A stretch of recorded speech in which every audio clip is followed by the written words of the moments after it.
everyone, I'm Lily, and I'm super excited to have you here. Welcome to our channel, Easy Peasy English. If you want to learn English the easy way and speak confidently in real life, you're in the right place. Let's get started with Ryan before you go. Hi guys, I'm Ryan. Don't forget to hit that subscribe button. So what if the ultimate defense against like a totally toxic, burnout-inducing workplace wasn't a complex time management hack? Right. Or, some expensive corporate retreat? What if it was just a conversation about chocolate cookies and blue pajamas? I mean, that sounds a lot better than a retreat, honestly. Right. Well, welcome to today's deep dive. We're so glad you were joining us because today we're looking at something a little unexpected. We have a transcript of a casual chat between two friends, Paul and Emily. And at first glance, this is literally a basic English language learning dialogue. Yeah, it's like the kind of simple, straightforward conversation designed just to teach vocabulary. Exactly. But if you look a little closer at it, it secretly holds this really fascinating case study on human connection. We are going to treat this simple text as like a masterclass in how people actually cope with pressure. Which is what makes it such a fantastic subject for analysis. Because, people often view conversation purely as a mechanism for transferring information. Like you ask a question, you get an answer. Right, very transactional. Exactly. But when you examine the dynamics between Paul and Emily here, you see that they are using words as tools to actively regulate each other's nervous systems. Wow, regulate their nervous systems. Yeah. We are going to look at how a healthy reciprocal friendship functions as a buffer against daily stressors. Specifically, we're contrasting their lighthearted banter with this highly tense, really dysfunctional workplace environment that Paul is currently enduring. Oh man, poor Paul. Reading this source material, it actually feels a lot like people watching at a cafe. Oh, I love doing that. Right. You're sitting there, maybe sipping a drink. Like Emily, for instance, in the transcript, she is having a big warm coffee because she's in a great mood. And Paul is having green tea. Yeah, nursing a green tea just to soothe his frayed nerves. And it's like you accidentally overhear the table next to you, you hear the stress, the laughter, and you get this perfect slice of life snapshot. A little window into their world. Exactly. So let's jump straight into the baseline attention that Paul is bringing to this table because he is completely exhausted. He just survived a grueling 3-hour meeting with his boss, Mr. Henderson. A 3-hour meeting is, that is essentially a corporate marathon. Oh, it's the worst. It entirely drains your cognitive reserves. Wow. By the time you walk out of a room after 3 hours of high-stakes discussion, your executive function is just depleted. You have nothing left. Nothing. And the context here makes it so much worse. Mr. Henderson is demanding this massive new report, and it's completely driven by numbers. And Paul explicitly states that he hates numbers. Right. He's bad at math. He much prefers words. So he is already operating outside his zone of competence, which, spikes his anxiety.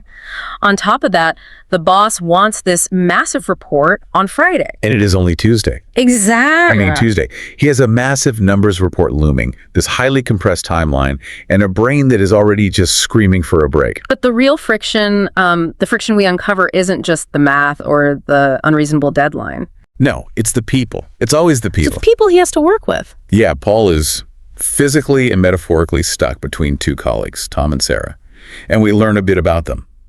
Tom is tall, he's funny, but crucially, he is very loud and he talks a lot. Right. Sarah, on the other hand, she's new to the team. She's described as nice, quiet, and extremely hardworking. So you have an environment acting as a pressure cooker, and you've thrown in two completely opposite personalities. Tom dominates the auditory space, right? Oh, totally. While Sarah just focuses entirely on the output. This is a classic recipe for interpersonal conflict under pressure because, when the demands of a project increase, people tend to double down on their default behaviors. They retreat to what they know. Right. Tom talks more to manage his stress, and Sarah withdraws into her work to manage hers.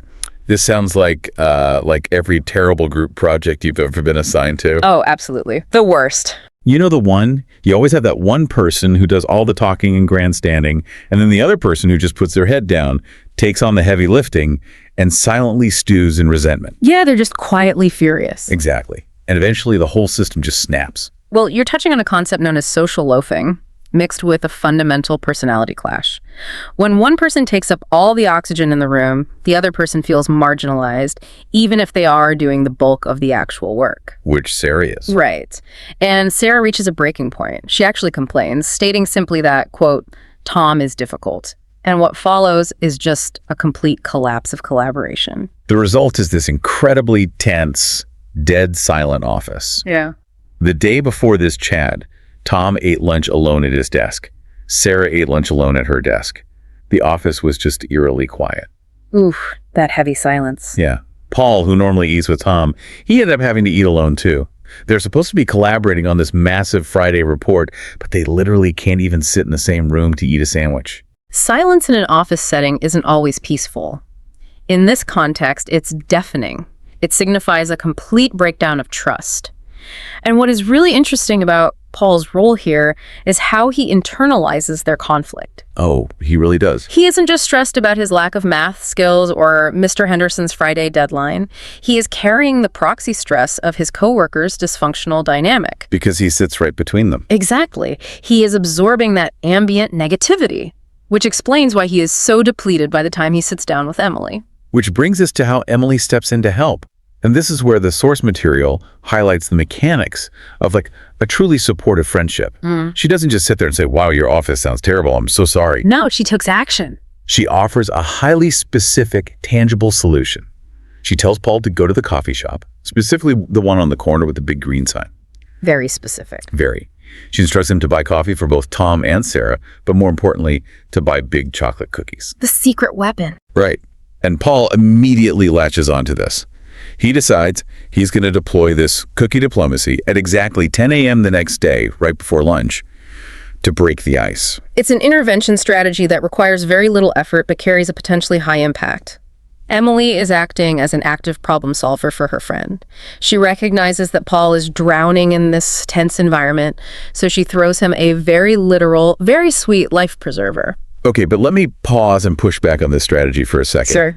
Because on the surface, it sounds overly simplistic. I mean, we are talking about a deep-seated personality clash between a loud, dominating talker and a quiet, resentful worker. True. They're both buckling under the weight of a massive corporate deadline from a demanding boss. Is a pastry really going to solve an underlying workplace dysfunction? It feels like putting a Band-Aid on a broken leg. Well, you're right that a cookie doesn't rewrite someone's personality, and it certainly doesn't finish the Friday numbers report. Definitely not. But Emily isn't trying to solve the systemic issues of the office. She is suggesting a psychological mechanism known as a pattern interrupt. A pattern interrupt. Yes. When two people are locked in a cycle of tension and resentment, their brains are constantly predicting that the negative pattern will continue. They are actively looking for the next slight, the next annoyance. Right, they're hypervigilant. Exactly. Handing someone a coffee and a big chocolate cookie at 10 a.m. completely breaks that expected script. It forces their brains to process a sudden, unexpected gesture of goodwill. Oh, I see. It's like rebooting a computer when the software freezes. That's a perfect analogy. You aren't rewriting the flawed code, you're just forcing the system to unfreeze so you can at least move the mouse again. Right. By introducing this micro moment of shared humanity, Paul makes it incredibly difficult for Tom and Sarah to maintain their aggressive, silent standoff. I mean, it's hard to glare at someone when you've just been handed an unexpected chocolate chip cookie. Precisely. It breaks the confirmation bias they've built up about each other. It lowers the temperature in the room just enough for them to function. And notice what happens to Paul the moment he has this actionable plan. He changes completely. He does. The psychological reset he gets from Emily's advice gives him the mental bandwidth to do something incredible for her. The flow of support completely reverses. Yeah, right when Paul figures out his office problem, Emily drops her own logistical nightmare on him. She reveals some very happy but highly stressful news. Her best friend Maria, who we learn has long black hair, is suddenly getting married next month. Next month. I know, she's marrying a doctor named Leo. The wedding is going to be held outside in a beautiful garden full of flowers and trees. A sudden garden wedding sounds picturesque, but for Emily, it triggers an immediate logistical panic. Oh, total panic. 1 month is an incredibly fast timeline for a wedding, and she is suddenly facing a major wardrobe crisis. The environmental variables of a garden setting complicate everything. They really do. Emily is agonizing over the color of her dress.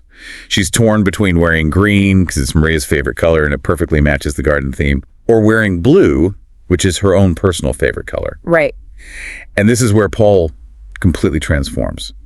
The guy who was just drained and overwhelmed by a math report suddenly steps up as an incredibly decisive personal stylist. Like amazing. He asks Emily what color her eyes are. She says blue.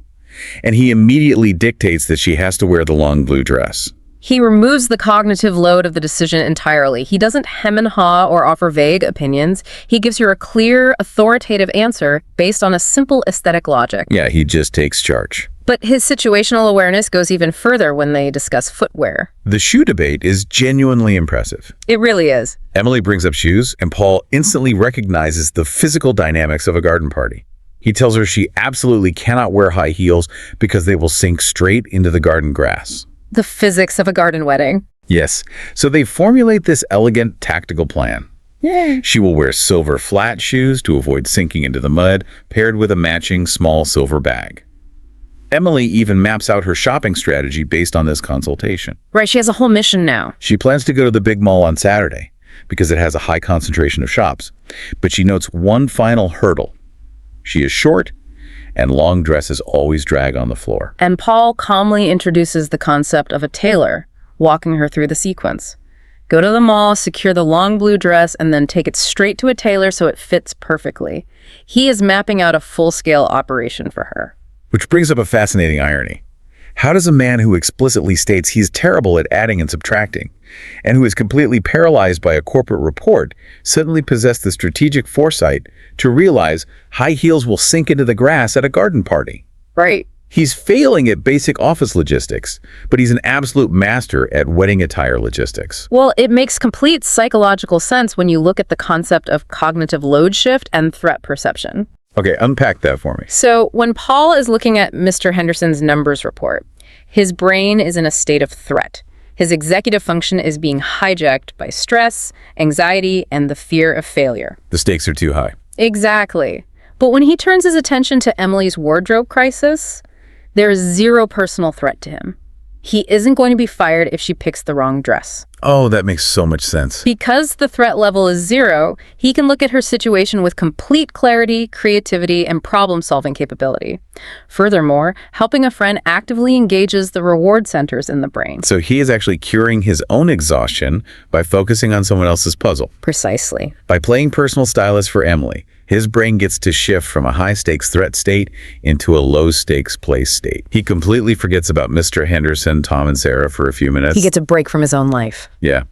And once that wardrobe crisis is solved, the conversation moves into pure shared joy. They start talking about how the bride and groom actually met. The origin story of the garden wedding. It provides a perfect counterbalance to the heavy office dynamics they discussed earlier. It is the ultimate mundane meet cute. Marie and Leo met at the supermarket. Marie was buying red apples and Leo was buying oranges. Suddenly, Maria drops her apples all over the floor. Classic. Right. Leo gets down on the ground to help her pick them up. And he delivers what has to be the most unpretentious pickup line in history. He looks at her and says, "Your apples are very red." It is wonderfully literal. It's so literal. There's no grand performance, no complex maneuvering. It's just a simple observation during a shared, slightly awkward moment. But it works. It leads to coffee and eventually this garden wedding. Hearing this story completely shifts Paul's energy. You can trace the trajectory of his mood from the beginning of the transcript to this exact moment. He walked into this conversation exhausted, dreading Tuesday, dreading the next morning. Oh, he was miserable. Totally. But by the time they are laughing about red apples, they are gleefully comparing their weekend decompression plans. And the contrast in those plans says a lot about how different people recharge. It really does. Paul's plan for Friday night, the moment that massive report is finally submitted, is the quintessential introvert recharge. Oh, yeah. He intends to go home, strip off his work clothes, put on his comfortable blue pajamas, and sit on his big red sofa. He is going to order a simple pepperoni pizza and watch a comedy movie because he explicitly states that he needs to laugh after the week he's had. Which is so relatable. Completely. Now, Emily's recharge strategy is entirely social. After her tactical shopping mission at the big mall on Saturday, she's going out Saturday night with Maria to a small Italian restaurant called Luigi's. To celebrate. Right. They're going to eat the best pasta and spend the evening talking about the wedding, Leo, and her new long blue dress. Pizza and blue pajamas for Paul, pasta at Luigi's for Emily. They are both finding their equilibrium. And this is where we see the true value of this interaction. The conversation didn't alter the external reality of their lives. Paul still has to face the Friday deadline. The math report is still there. Tom is still loud, and Sarah is still quietly resentful. Emily still has to navigate a crowded mall to find a blue dress. But the conversation entirely changed their internal capacity to handle those external stressors. Yeah, fortified them. I want to pose a question for you listening right now, thinking about our modern obsession with productivity. Oh, that's a big one. We download countless apps. We listen to gurus telling us how to optimize every minute of our day. We try to squeeze maximum efficiency out of our schedules. Yeah. But look at what actually energized Paul at the end of a grueling day. It wasn't an app. No, It wasn't a time management trick or a new organizational framework. It was laughing about someone dropping red apples, debating the utility of silver flat shoes, and looking forward to pepperoni pizza. I think we vastly underestimate the psychological reset provided by mundane banter. We do. Mundane banter acts like a software update running in the background. You think you're just talking about apples or pajamas, but your brain is secretly patching the emotional damage sustained from a 3-hour corporate meeting. Wow, patching the emotional damage. Yeah. When we engage in lighthearted, safe conversations, it signals to our nervous system that we are secure. In that meeting with Mr. Henderson, Paul's body was reacting to high-stakes stress. Discussing the wedding with Emily brings his physiological arousal back to a baseline of safety. Shared joy is a critical release valve. He literally acknowledges this shift at the end of their chat. He says, "Look at the time. Time flies when we talk." And he specifically notes that he feels better and not so tired anymore. The physical symptoms of stress actually lifted. Yes. The exhaustion he walked in with wasn't just a lack of physical sleep. It was a profound emotional drain.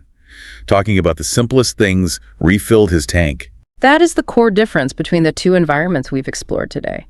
The office dynamic with Tom and Sarah is purely transactional. Value is based entirely on output getting the numbers report done by Friday. And when that fails? When the transaction hits a speed bump, the environment turns toxic and silent. But the friendship with Emily is deeply relational. Value is based on mutual support, whether that means deploying chocolate cookies to break an office stalemate or advising against high heels in the mud.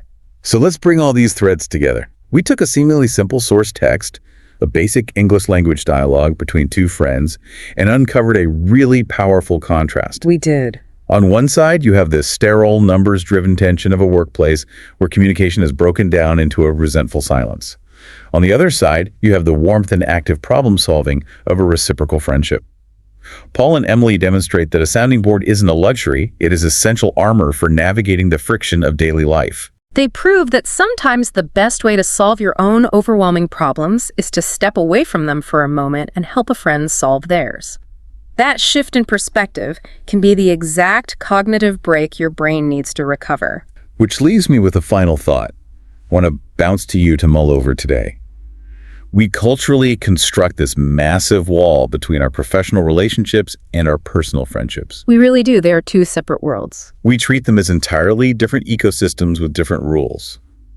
But if Emily's cookie diplomacy and Paul's active listening work so effectively to diffuse stress in their friendship, what would happen if we started treating our difficult coworkers just a little bit more like our friends, rather than just cogs in a Friday numbers report? That's a great question. If we applied the same grace and humor we give a friend dropping apples in a supermarket to a coworker struggling under a tight deadline, the modern workplace might look and feel entirely different. It's definitely something to chew on the next time you're having a big chocolate cookie at 10 a.m.